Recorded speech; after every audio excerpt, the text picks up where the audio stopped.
बिस्मिल्लाहिर्रहमानिर्रहीम। मोअज़्ज़ज़ ख़वातीन व हज़रात, आप देख रहे हैं टॉक विद अमीर काज़मी यूट्यूब चैनल। ख़वातीन व हज़रात और तलबा व तालिबात, तो इसमें पर्टिकुलरली वो टीचर साहिबान भी मेरी बात ये नोट फरमा लें, board of intermediate and secondary education कुछ तब्दीलियाँ कर रहा है और पता चल रहा है कुछ तब्दीलियाँ हो रही हैं। अब उन तब्दीलियों का बराह रास्त आपके ऊपर तल्लुक़ होगा, जो इफ़ेक्ट होगा, और उस इफ़ेक्ट से आप लोगों की पोजीशन जो है वो बेहतर भी हो सकती है और कमज़ोर भी हो सकती है।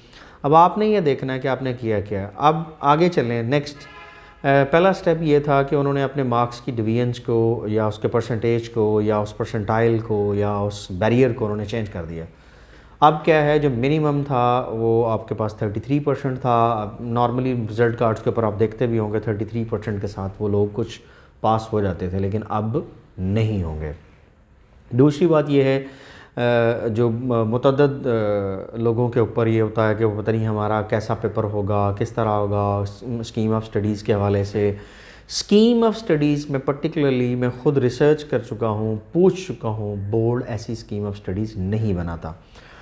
अब बोर्ड ऐसी स्कीम ऑफ स्टडीज़ नहीं बनाता तो वो बनती कैसे हैं? वो नॉर्मली पेपर सेटर्स का एक अपना कॉन्सेप्ट डेवलप हुआ होता है। और मैं ढके छुपे अल्फाज में नहीं बात करता, मैं खुल के बात करता हूँ। होता ये है, किसी को कहानी सुना देना तो बहुत से सुकरात जन्म ले लेते हैं कि उसने ऐसे था, उसने ऐसे था, उसने ऐसे किया, या ये कहानी ऐसे नहीं थी, ऐसे नहीं थी। मेरे भी इस वीडियो चैनल के ऊपर या इस वीडियो के ऊपर बहुत ज़्यादा कमेंट्स इस किस्म के आएंगे, लेकिन मैं आपको बता दूँ, स्कीम ऑफ स्टडीज़ मेरी इन्फॉर्मेशन के मुताबिक लाहौर बोर्ड या बोर्ड जारी नहीं करता। ये पेपर सेटर्स जो होते हैं, ये उनका अपना एक सेट पैटर्न बनाया हुआ होता है, उन्होंने उसके मुताबिक चलना होता है।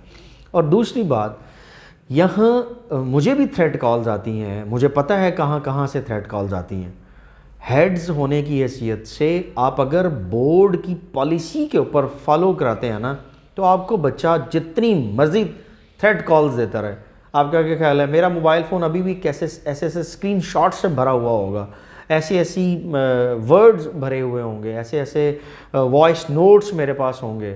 मेरी जीमेल अकाउंट के ऊपर ऐसे वॉइस नोट्स हैं, मेरे क्या उसे कहते हैं, घर के रिकॉर्ड में मेरे पास ऐसे कई थ्रेट्स मौजूद हैं, वो मैंने रिकॉर्ड किए हैं। मैं हर एक मैसेज रिकॉर्ड कर लेता हूँ।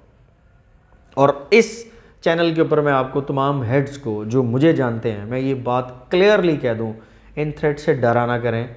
इन थ्रेट्स, ये थ्रेट्स ही आएंगे तो आपको पता लगेगा ना आप किस लेवल के एडमिनिस्ट्रेटर हैं, आप किस लेवल के प्रिंसिपल हैं, आप किस लेवल को अडॉप्ट कर सकते हैं, हज़म कर सकते हैं, उसके अंदर रह के सर्वाइवल ऑफ द फिटेस्ट वाली थेरी चला सकते हैं।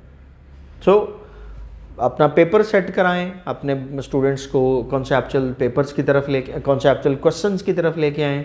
कॉन्सेप्चुअल क्वेश्चंस के अंदर छोटे छोटे बॉक्सेस जो हैं वो इम्पॉर्टेंट हो सकते हैं।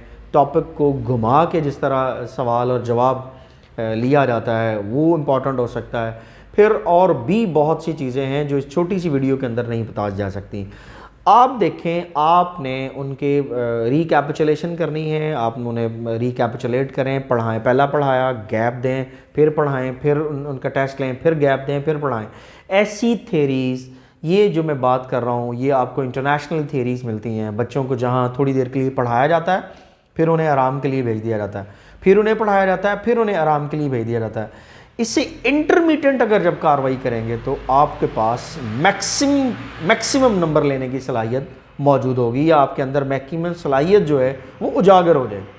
So this is the main concept, this is the main image जिसे आपने बेहतर करना है, और this is the main message for you all.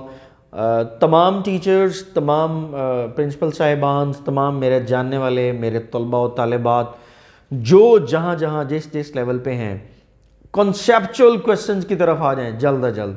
और आपने जो मार्जिन बनाया हुआ है कि मैं इतने मार्जिन के साथ इस पोर्शन में से इतने करूँगा और इस पोर्शन में से इतने करूँगा और इस पोर्शन में से इतने क्वेश्चन करूँगा, तो मैं जल्द अज जल्द अपने मैक्सिमम नंबर हासिल कर लूँगा। नहीं, अगर आप अपना परसेंटेज ठीक करना चाहते हैं, आप अपनी नंबर गेम ठीक करना चाहते हैं, तो आपको परसेंटाइल के ऊपर ख्याल करना पड़ेगा, और वो कॉन्सेप्ट के ऊपर बेस कर रहा है। आपका पेपर कॉन्सेप्चुअल क्वेश्चंस का 25% का हिस्सा भी हो सकता है, नहीं भी होगा तो फिर भी अगर आपके कॉन्सेप्चुअल क्वेश्चंस अगर आपको कोई आ जाता है तो फिर आप वो मिस कर जाएंगे।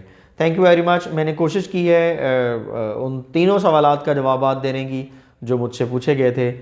टॉक विद अमीर काज़मी यूट्यूब चैनल देखने का शुक्रिया। अल्लाह हाफ़िज़।